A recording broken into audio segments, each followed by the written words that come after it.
All right, still a few people trickling in here, but why don't we go ahead and get started. Hello, everyone, and welcome to Tevora's webinar, Creating a Comprehensive Penetration Testing Program. My name is Matt Fullerton, and I'm an account manager with Tevora. Today, however, we'll be hearing from one of Tevora's principals, Clayton Ryness. He oversees our threat practice, including penetration testing, security assessments, incident response, security solutions, and more. If you have any questions, go ahead and use that chat function there in GoToMeeting, and we will address them at the end of the presentation. But before we dive in, just a little background. Here at Tevora, we are a management consultancy focused entirely on information security, on compliance, and on enterprise risk management. We offer just a huge range of services, from security assessments and penetration tests, of course, to solution selection and implementation. We can also help if there are any compliance frameworks that you need to align with, as we have a full practice dedicated to SOC 1 through 3. We've got a healthcare practice providing HIPAA, high trust, as well as ISO services. We've got a payments practice certified by the PCI Council as both a qualified security assessor and as a PCI forensic investigator. We've been in business for over 18 years, and we work with companies of all sizes, all the way from startups up to Fortune 500s. So that's just a very small bit on who we are here at Tevora. Clayton, why don't you take it away? Yeah, sounds good. Thanks, Matt. I think we'll go ahead and dive in here. So we do a lot of work around performing penetration testing. So it's actually one of our largest, most mature practices that really goes back to 2003 here at Tevora. And we do several hundred engagements a year of various sizes. And what we really want to go through is kind of outline what we see works, what we see doesn't work, and also relay back some intel that we always get from our red teams that we do throughout the year. We also have an incident response practice, which I'm responsible for. So we see a lot of what works actually in practice, where people commonly have issues, and we plow that back into ultimately our recommendations here. So in putting this together, I really found that there's definitely some common themes and threads when it comes to building an effective practice. So we're going to touch on those and really delve into what's important and what's not. There are some distractions out there, so I want to cover those as well. So we'll step through an introduction, a little bit about our mantra and kind of what you should be thinking about when developing a program. Obviously, the considerations, what the goals should ultimately be. It may not be as complicated as you might think. Go through some of the types of penetration testing, what's important, what's not, and go through some of that phase planning. There's also some, kind of wrap up effective actions, things that, again, don't work and don't work. I really want to touch off on those. So let's go ahead and dive in here. So what makes a good pen testing program? You got to have a continual process of identifying and remediating attack vectors or potential attack vectors.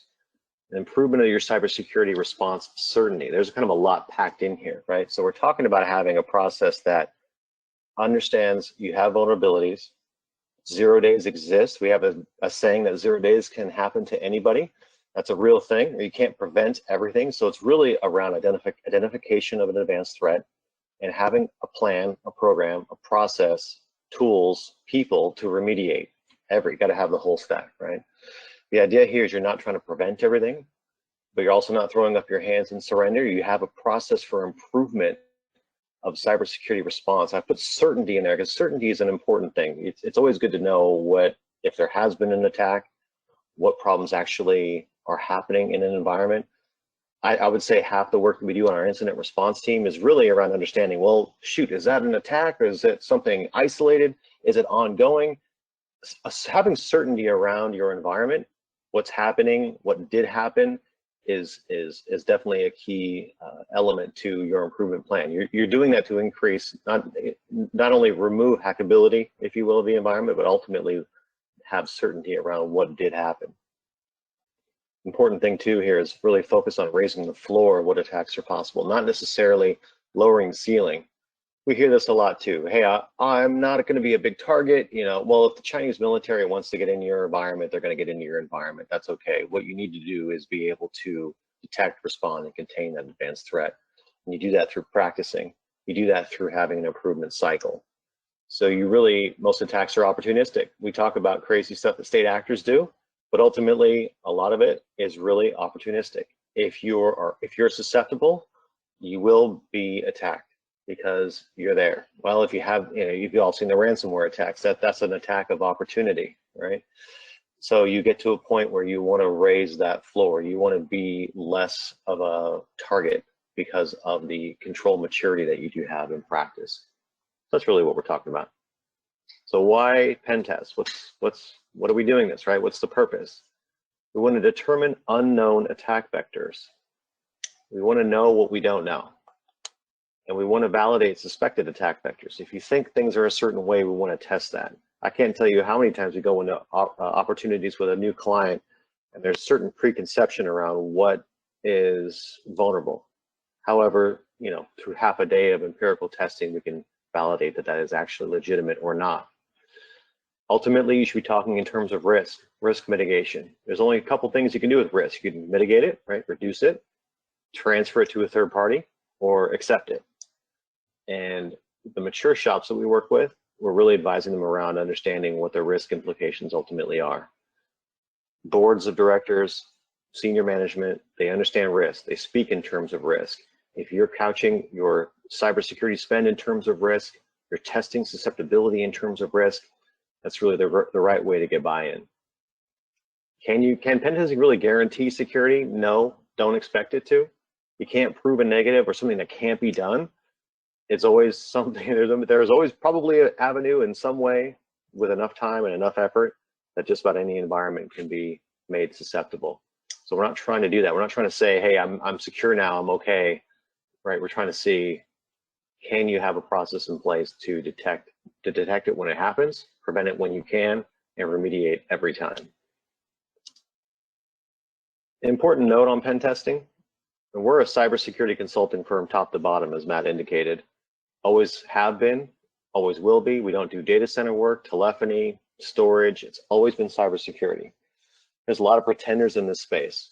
People are passing off glorified vulnerability scanning as pen testing. So vulnerability scan will be, hey, you have these potential vulnerabilities.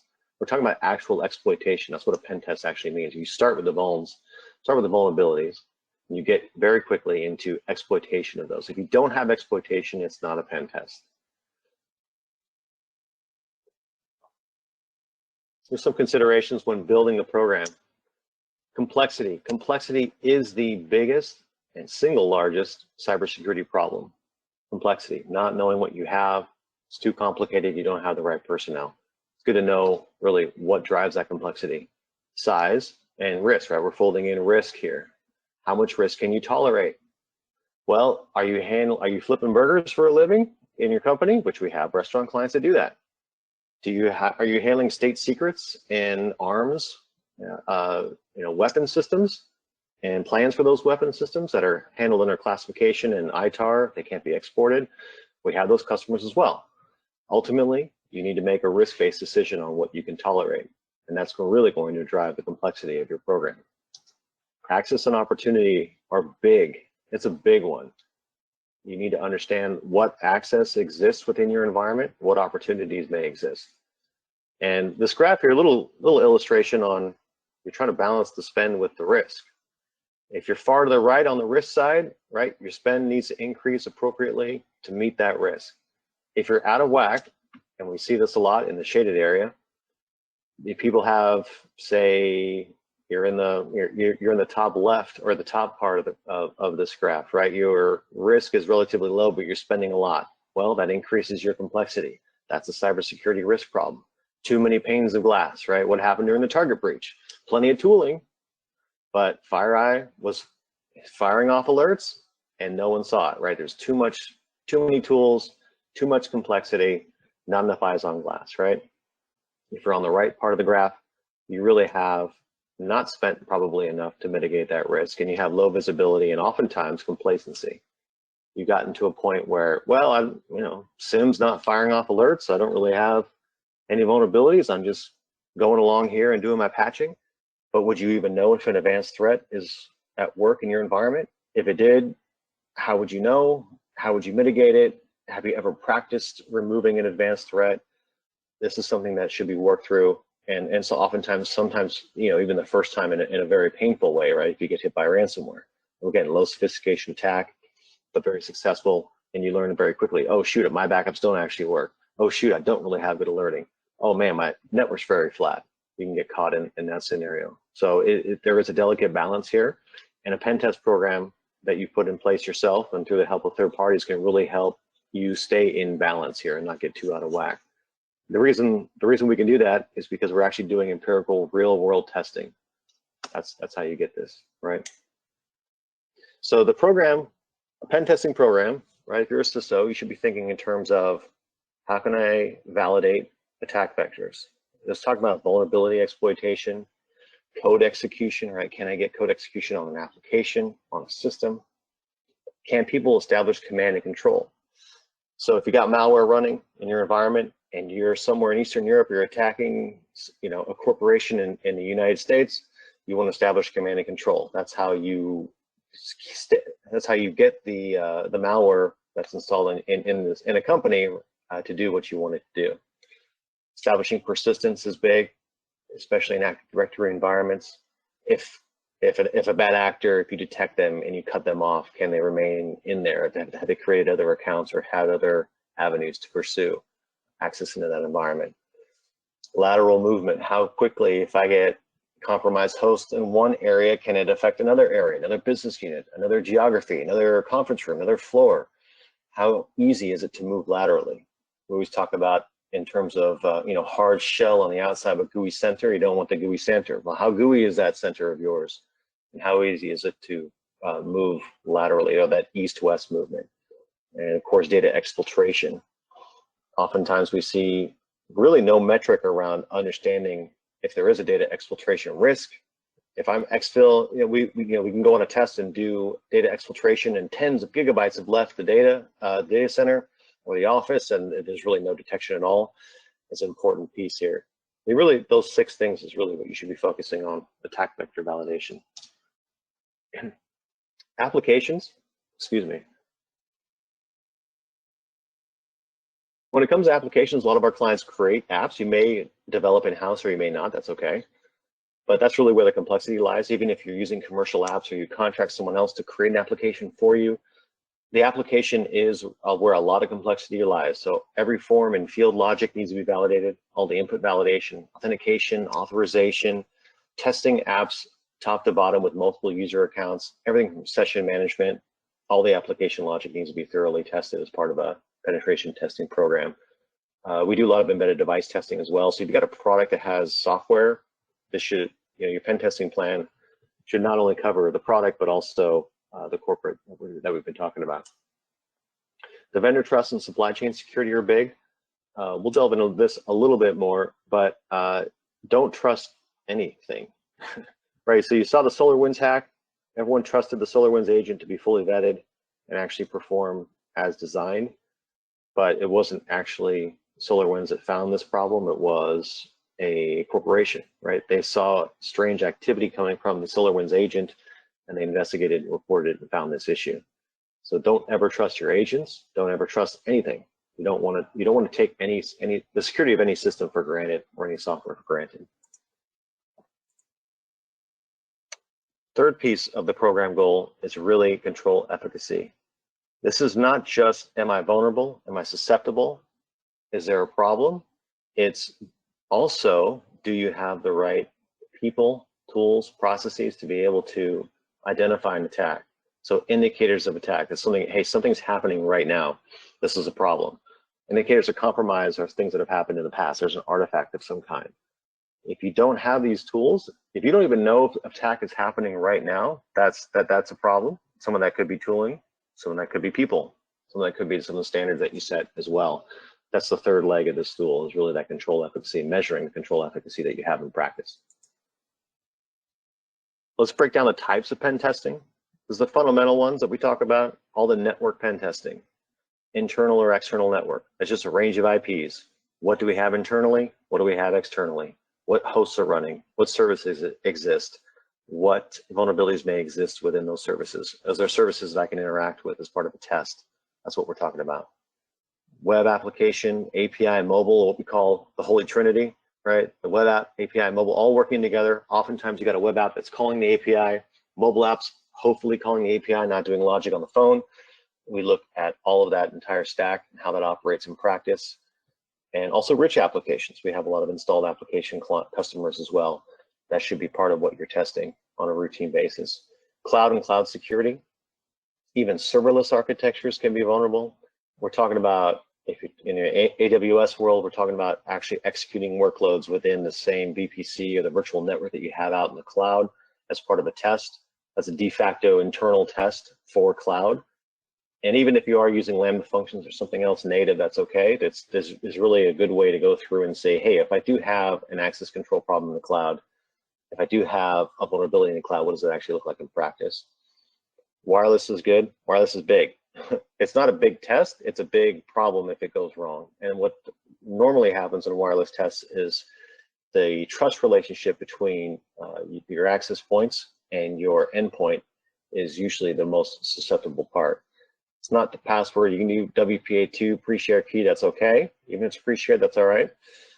If I can spoof the certificate and get your endpoint to trust my access point, then that's really where it's game over. So a lot of it's around certificate management, and trust on the endpoint. That's definitely something to work on when it comes to pen testing. Embedded devices, these are devices you have on your network. It's the last bastion of stuff that's not really monitored, not really checked, not patched, no agents deployed, right? It's your printers, everything else. We do a lot of device manufacturers as well, so we actually check their embedded devices. They're oftentimes using, Linux, or even, a stripped down version of Windows. That's okay, but it always include embedded devices in your testing plan. Code reviews are important. There's a little bit we'll touch on CI/CD and how to do code reviews and so forth, but having some level of static and dynamic code analysis, if you do maintain a code base, is definitely important. Social engineering, phishing and phone phishing. Some people do a lot of training. They use KnowBe4 or anything else, right? And they do phishing, but oftentimes you got to practice if something does go badly.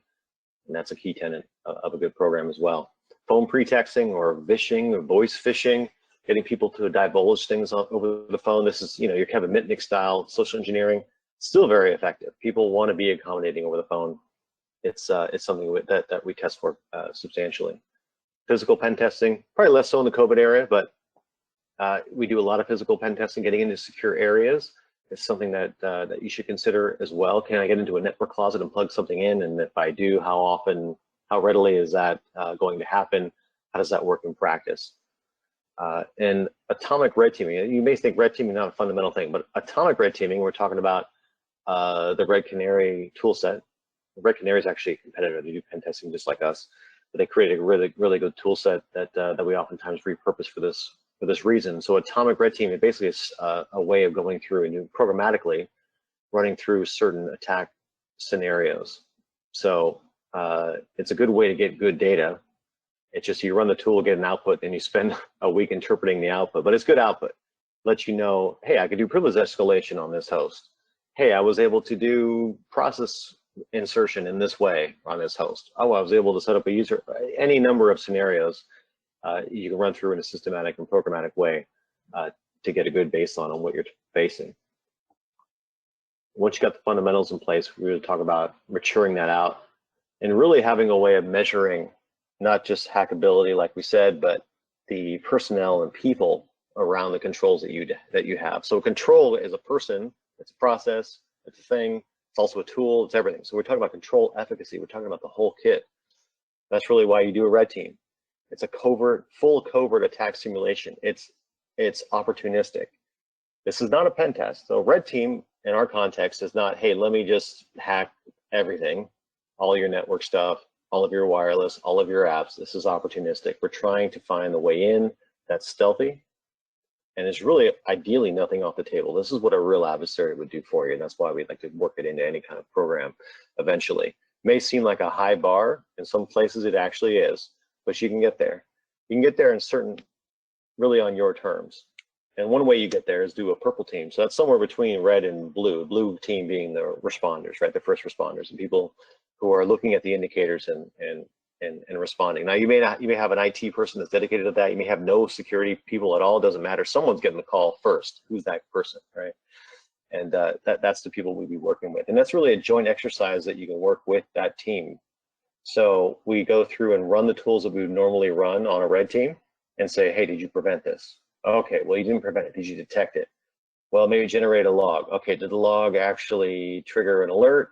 And did the person that read the alert, did they make the right decision? All of that we can tease out. It's almost like a training exercise when we do purple teams.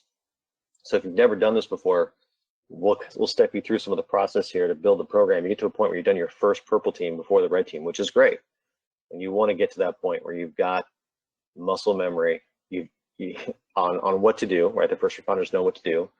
And ultimately, the people that are responding, it's not the first time that they've done this, right? You don't want to have to read the evacuation plan the first time there's a fire. You want to practice. That's why you practice. So you know what to do and you're not under duress trying to do discovery, right? So let's talk about the plan. I got 3 steps we're going to lay out here. And putting this together, it's very tempting to say, well, what should I be doing for penetration testing? The answers could be, well, it depends. Not a good, it doesn't really depend. It doesn't depend. If anyone tells you it depends, they may not be knowing what they're talking about. There's always things we can work through that are very common here. The only thing we need to really balance is the risk that we talked about earlier. If you've got low risk, you can do less. If you've got high risk, you need to do more. But you do more of these same fundamental steps, these same 3 steps. Patching and vuln management. Sounds mundane, but good grief, please get it under control. It's the most effective way that you can do to really reduce your risk. And really having good patch and vulnerability management certainty is important. You can patch within 30 days or less, do vuln scanning right after you're patching, know that every system's covered, have a good process, a good plan in place to be able to detect and remediate patching issues and vulnerability issues. 90 days is out the window. 30 days or less has got to happen. If you've got any kind of software that you're developing and doing CI/CD, it should be even less. Every major sprint should have some kind of patch cycle as part of it as well. Establishing a system of record. This is your logging, this is your SIM. You should be able to detect any kind of privilege escalation, the process tree spawning, knowing what's happening on the endpoint. Your EDR, your endpoint detection and response system is very important here. If you don't have it, you really don't necessarily have the tools that you need to be able to do any kind of work. Oftentimes we're coming into an incident and there's really there's nothing even to look at. We just have systems and there's no logging, there's no SIM, there's nothing there. And this is really a liability problem. Because if you do have a breach or a problem and you can't say when things happened or what systems were touched, the scope of that breach increases. You all remember the TJ Maxx breach from 10 years ago, right? They said millions of cards were stolen. Were they actually stolen? Well, we don't know. Why? They didn't have any system of record to indicate when things started, what systems were touched. That's the problem. Therefore, the scope got increased to, well, then now it's every credit card transaction you guys have ever done at every location for 9 months. That's the scope. That's why you get these astronomical numbers. So it's a tool for you. It's also a tool for any law enforcement that's seeking restitution for wrongdoing or otherwise, to limit, have a record, have a way of demonstrating that you've limited the scope of what has actually been compromised. Your system should know when privileges get escalated or privileged accounts get used. And again, the big one is, I want to talk about data exfiltration, really egress traffic. So that's stuff leaving your network. Where is it going and how much? That's important to know and to quantify. So get your fundamentals in line, patching, vuln management. And then you really want to create, not just do pen testing, but have a process for performing testing, analyzing the results, and putting those results into action. So how do you actually do that? You want to get host and network segmentation first and foremost. The biggest thing that limits our ability to be good on red teams is segmentation. One system can't talk to the other. Business units are separate. As much as you can segment without having too much complexity, that's really the most important thing. And you want to use 2FA everywhere. It sounds, your users don't like it. We understand that. It's very tempting to have things like, oh, I use Okta, and Okta sets a cookie on the web. And now I'm able to get into everything. There's a 2FA challenge, but maybe you configured Okta that, hey, if you're on the network here locally, it's only going to do single factor challenge. That's problematic. You want to do a 2FA challenge as much as your users can potentially tolerate. A lot of times on red teams, we're able to steal those session cookies that have been set through a 2FA challenge and replay those. So you want to limit your authentication timeouts, especially on web, for really the cookie risk portion is really what we're looking at. When it comes to execution, perform the annual penetration testing. You should be thinking in terms of annual at a minimum. So external network, totally black box. That's no creds, nothing.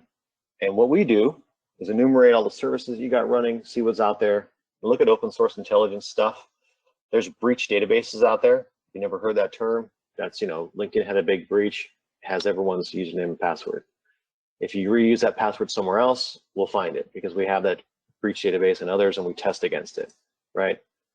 If you're Sally and you work here, well, Sally's on LinkedIn. Hey, I found Sally. Here's a password she likes. Oh, guess what? I can get into Sally's new job on her webmail using her work email and this old password. Those databases exist, and we use those in actual attacks.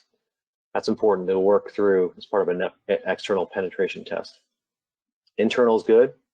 That's really where the most interesting stuff is. Again, totally black box. Don't give creds. Don't give any special access. Should be just a host on the network or a standard image on the network that is running in the same user space that you typically have for your standard users. And your cloud should be gray box. We touched on cloud a little bit. We should be giving you a workload that actually gets executed in the same security context that you have in there. So where are we so far? You've got your patching under control, vuln management under control. You've got good network segmentation. You're 2FAing everywhere. You're conducting regular pen tests. You've got a program to do some atomic red teaming on your endpoints, your systems. This is something you can give to your IT folks. Hey, take our standard image, run through the atomic red team scenarios, as many as you can tolerate, get good output, remediate. You've got to touch on social engineering testing as well. Training is good, testing is better.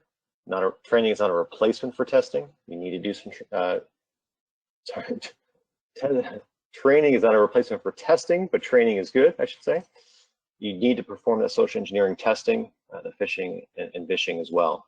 So any platform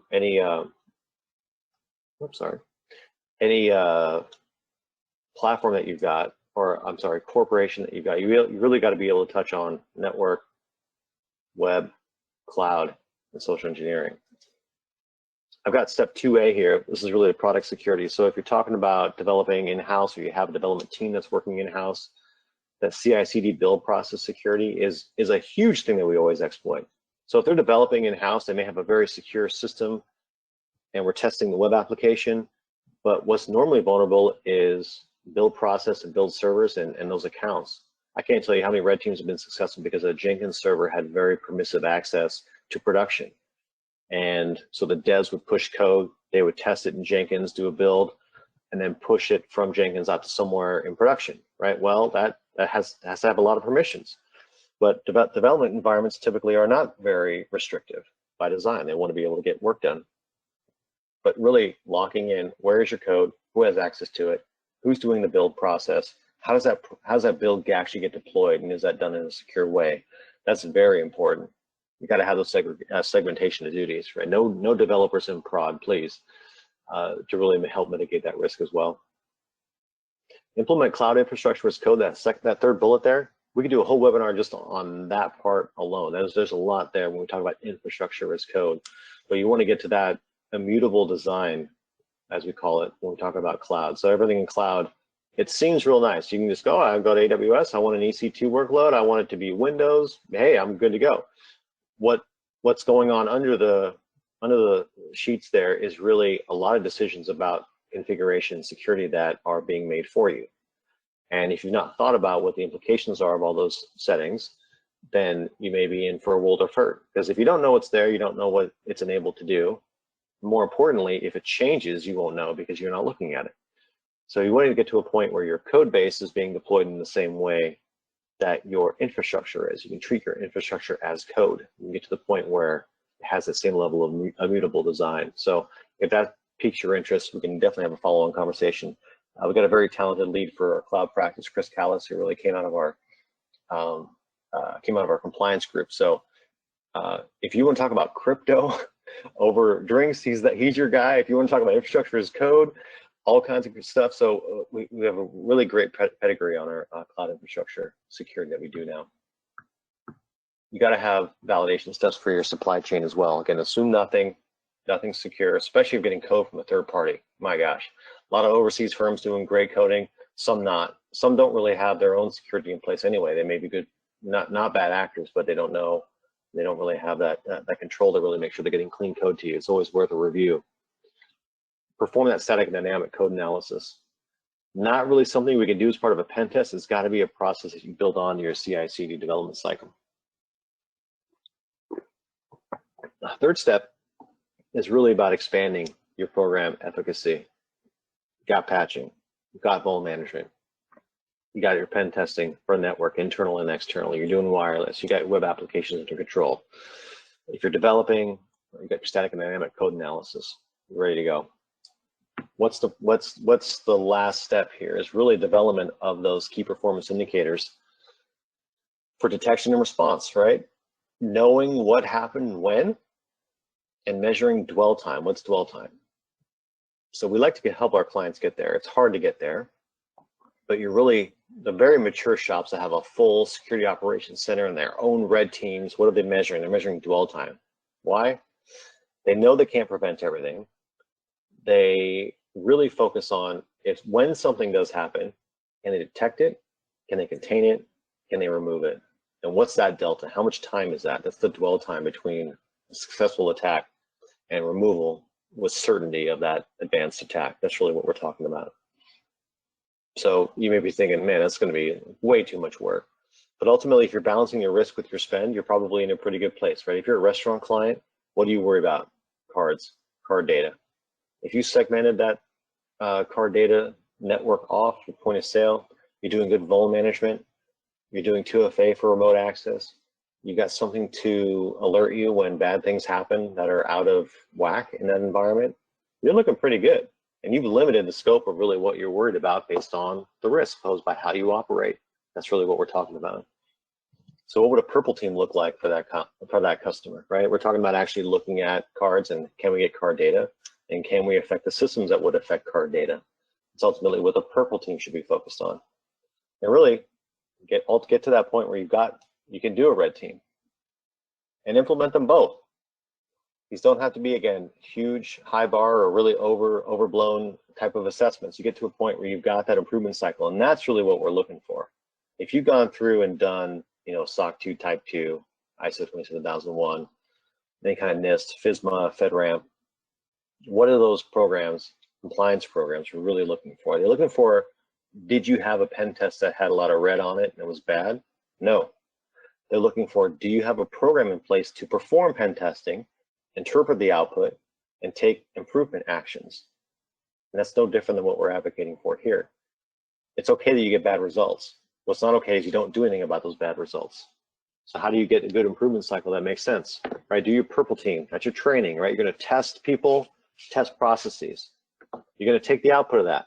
You're gonna work that back into an improvement cycle. All of you ITIL people are probably perking up right now. This is part of that, right? You want to take the output, improve, and then do a red team test again. This is your fire drill. You should be able to know what your people can and can't do, what your limits are, where your blind spots are. The good thing about having an outside firm do a red team is our threat and attacks are totally evolving.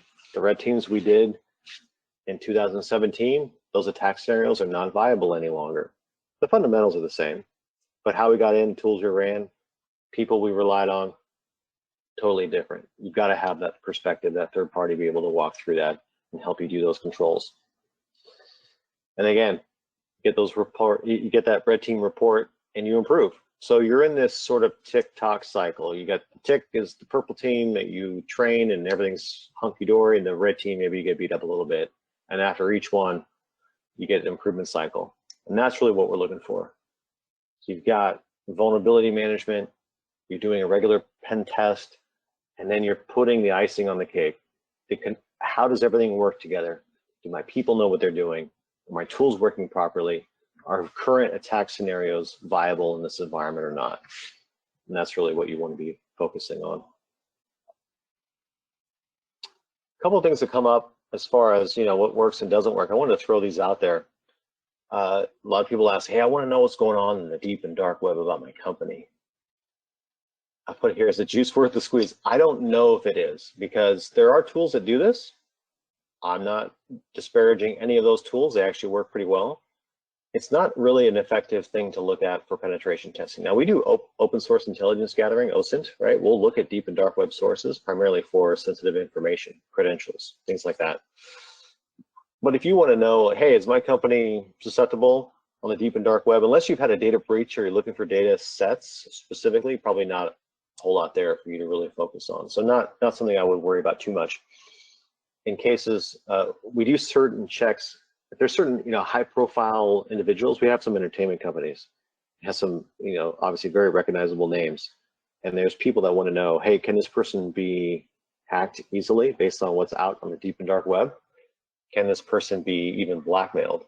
So those tests are okay, because we're looking at people, right? But ones that are very specific, asked about a very specific person. But if you're looking for just reputation around a company, unless you're looking for data breach files specifically or data sets specifically, probably not a whole lot there. The most effective security controls in practice are segmentation.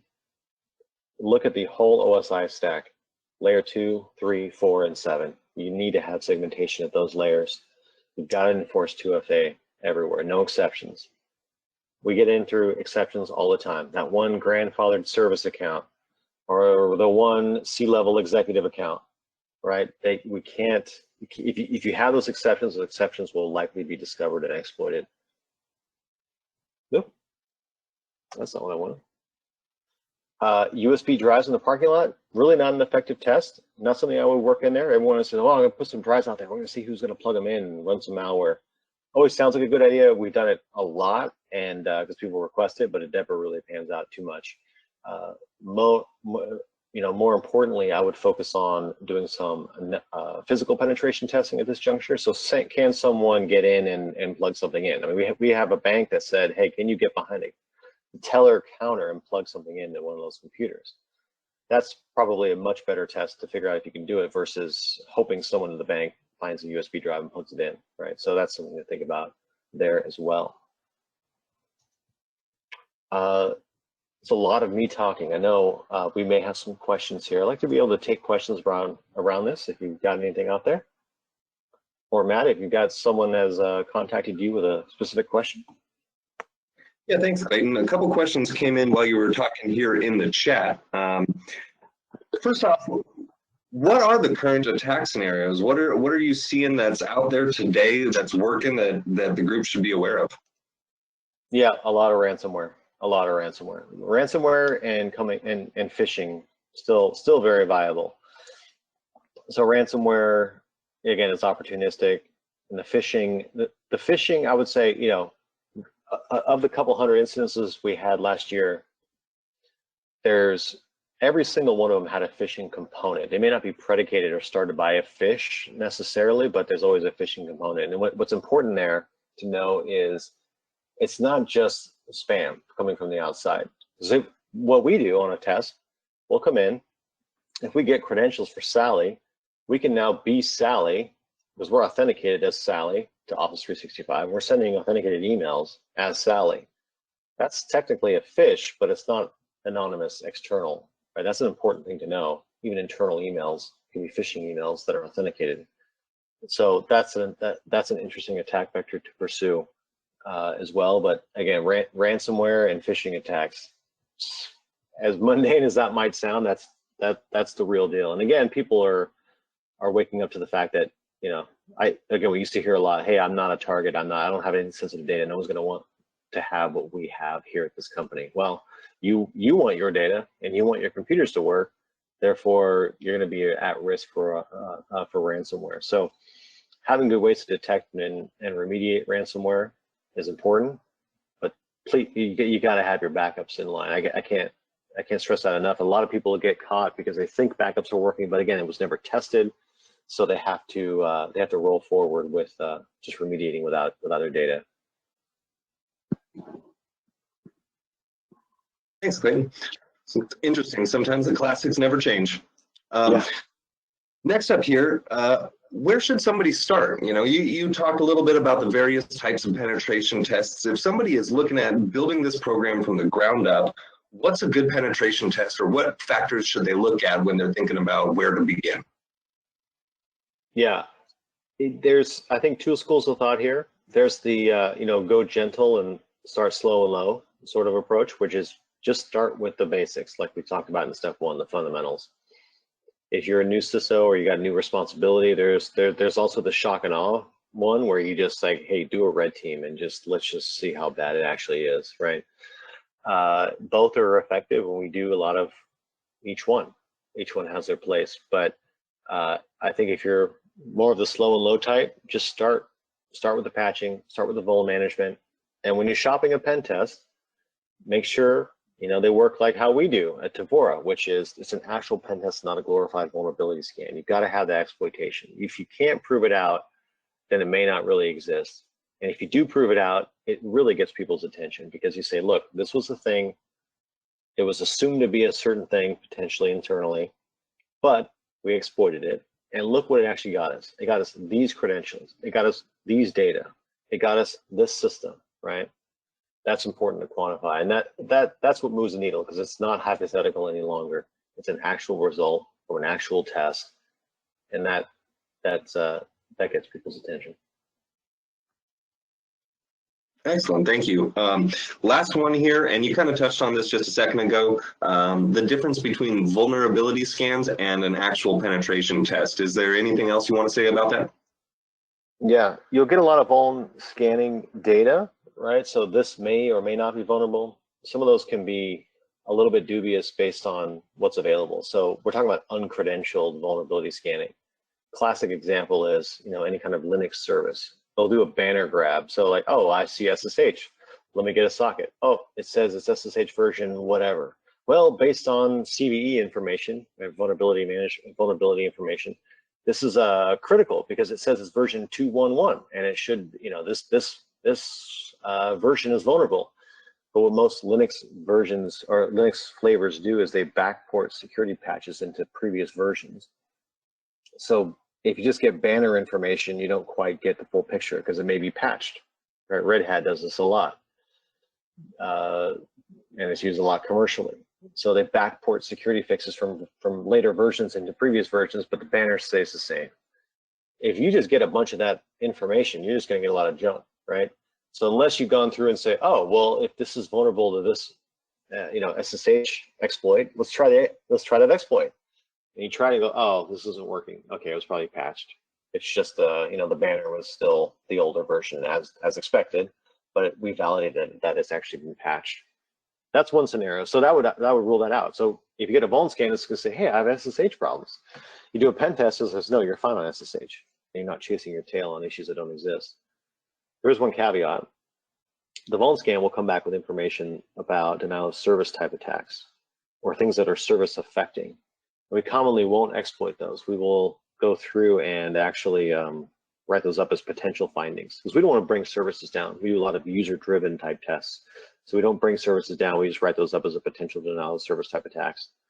But that's one thing that you do get a benefit from out of vuln scan. And again, that vuln data, everyone does vuln scanning as part of a pen test. That's just part of your basic recon. Again, the difference is how do you validate and how do you get good, meaningful output for a client? That's what we focus on.